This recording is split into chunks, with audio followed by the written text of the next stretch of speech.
కానీ శ్రావణ మాసంలో ఒక్కో రోజుకి ఒక్కొక్క ప్రత్యేకత ఉంది కదా! ఆ ప్రత్యేకతను వివరిస్తారా?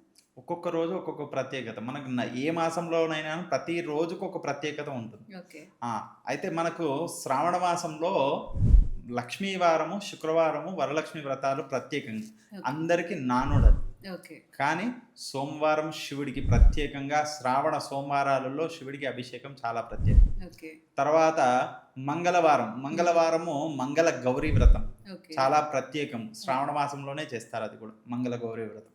తర్వాత బుధవారం అయితే గణపతికి అందరికీ తెలిసిందే. బుధవారం గణపతి మనం ఏ పూజా కార్యక్రమాలు మొదలు పెట్టాలన్నా గణపతి ఆరాధన చేయాలి. కాబట్టి అలా గణపతి ఆరాధన చేస్తాం. తర్వాత గురువారాన్ని కూడా లక్ష్మీ వారం అని అంటారు. హ్మ్. అందరూ చాలామంది శుక్రవారము లక్ష్మీ వారం అని అంటారు. కానీ గురువారం కూడా లక్ష్మీ వారంగా చెప్పుకోవచ్చు.